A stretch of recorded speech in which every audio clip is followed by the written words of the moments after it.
so here's multi-step equations video number 2. When we last left, I kind of left you all hanging.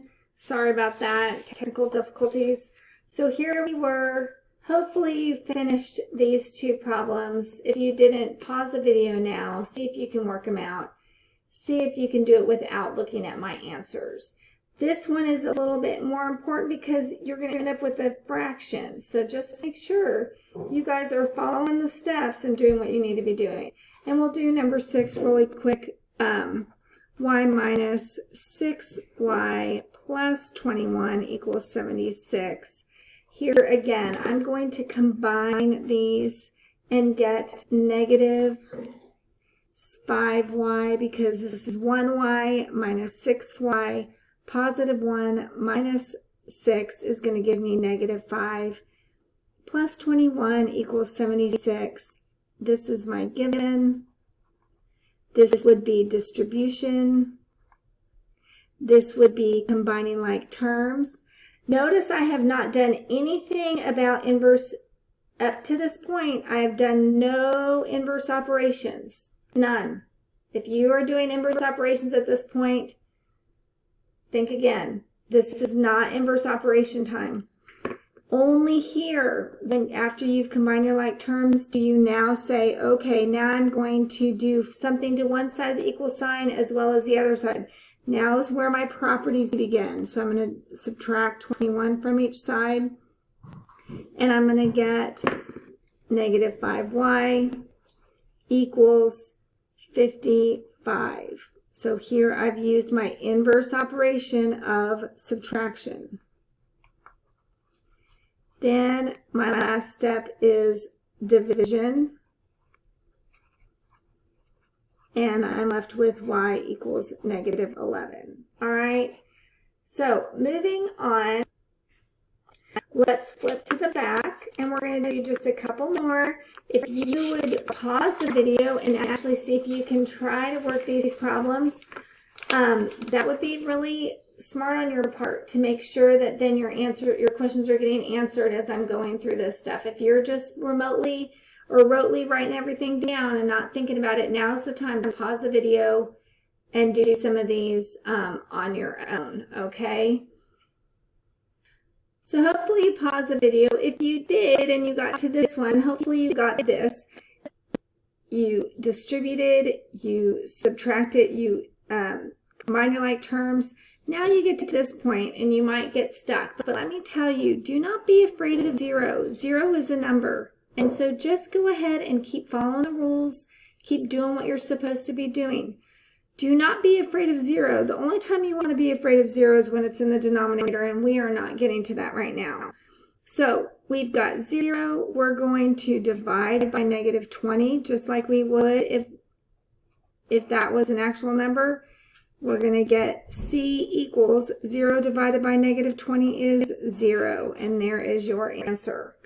0 is a number, and if I plug that back in, I would find out that 15 minus 5 times 4 times 0 minus 7. This is going to be 15 minus 5 times negative 7 equals 50. And sure enough, it'll work out. This is 50. This is 50. So check. I've checked my answer. Please make sure you guys are checking your answers. This is a great time to do that. All right, now here we've got one where there is just this negative outside here. This negative right here is like a negative 1. So you need to distribute that negative to, you still are using the distribution property. So you get negative 6h minus 7 plus 8 equals negative 19. Now I'm going to combine my like terms. Which ones are my like terms? Well, the ones without variables in this situation. So I've got negative 6h plus 1 equals negative 19.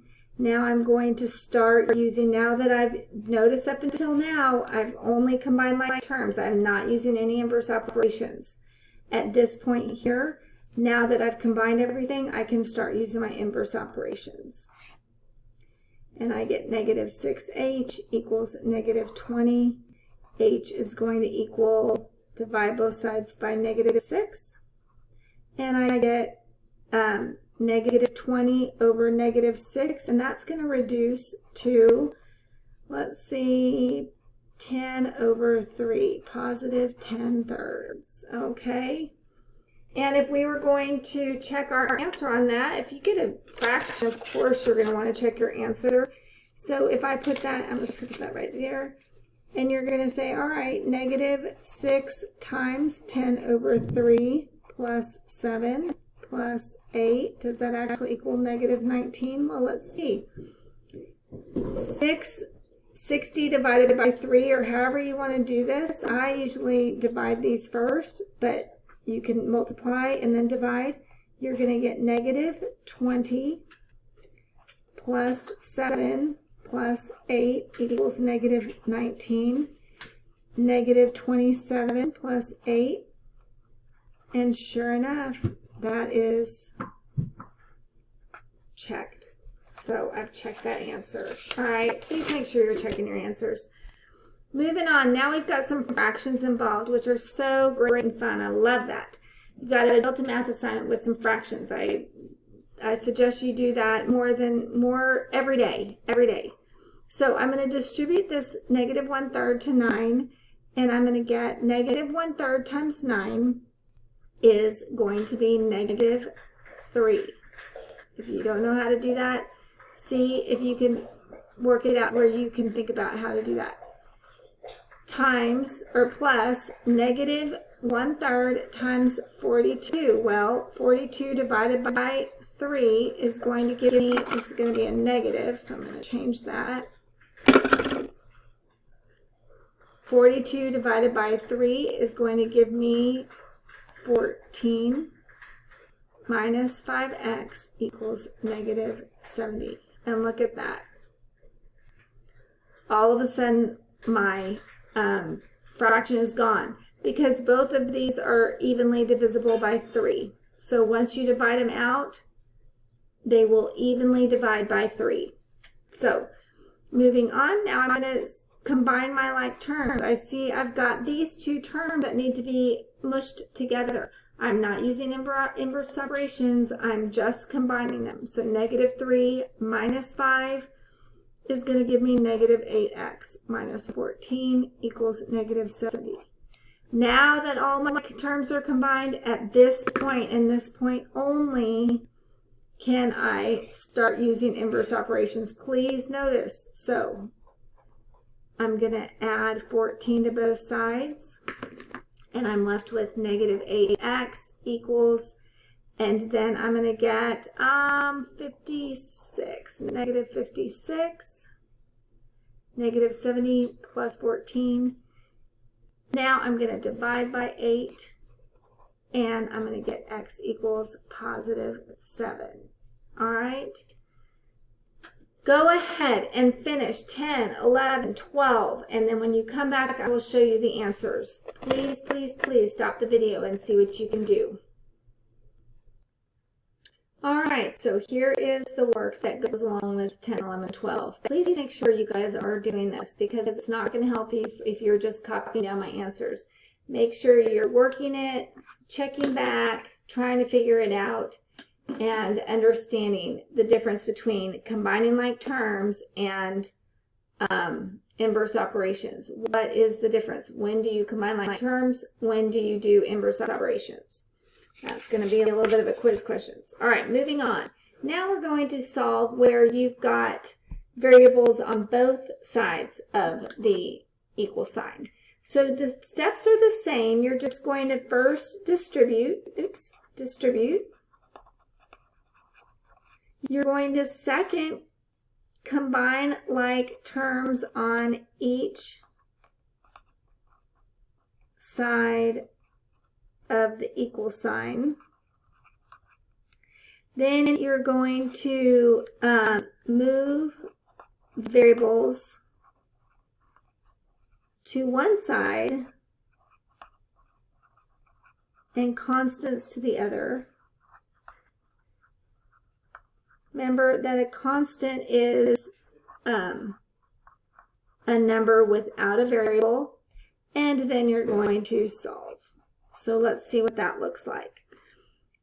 we've got, in this situation, we've got a variable over here, a variable over there. Everything, we don't need to do step 1 or 2. All we need to do is get our variables on one side, constants on the other. So what does that look like? Well, how do you do that? This is where you use your inverse operations. So I can move my 3y, because I know that if I add or subtract something from one side, I have to do it to the other. So I'm going to subtract 3y from both sides. And I'm going to end up with 2y minus 8 equals 12, because I've created a 0 pair here. Now, hopefully you recognize this. Now I'm going to move my 8 to the constant side. So I'm going to add 8 to both sides. And I'm left with 2y equals 20. So now I've got my variable term over here, my constant term over here. Fabulous. Now we need to isolate our variable by dividing by the coefficient. And I get y equals 10. Okay? Let's see what that looks like again. So I've got variable, constant, constant, variable. So I'm trying to move the variables on one side of the equal sign, the constants on the other side of the equal sign, and we do this with inverse operations. Now keep in mind, we're not combining like terms. We're moving things across that equal sign. Be very mindful of that equal sign. So I'm going to add 8x to this side, add 8x to that side, get 2x plus 14 equals 12. This creates a 0 pair. Now I'm going to subtract 14 from both sides. 2x equals negative 2. Now I'm going to divide by 2. X equals negative 1. Now you might be asking me, what if I added 6 to the other side? Is that going to be okay? And the answer is absolutely. If you did that, you would end up with the same answer, and I will show you. You've got the exact same thing. Plus 6 plus 6. We're going to end up with 14 equals 12. Minus 2x. Now I'm going to subtract my 12. 2 equals negative 2x. Then I divide by 2. So it doesn't matter which side you move your variables to or your constants to. You just have to make sure you pick one side or the other. It's irrelevant. Just be true to what is the rules. So this one, I've got a constant here, an equal sign, a variable, an equal sign, a variable, and a constant. So the variables are already on this side of the equal sign, so I might as well go ahead and get that all over there. So I'm going to move this 3k to the other side of the equal sign with my inverse operations. 7k minus 3k is going to give me 4k. This creates a 0 pair, and I'm left with negative 36. Now I'm going to divide by my 4. K equals negative 9. And there you go. Okay?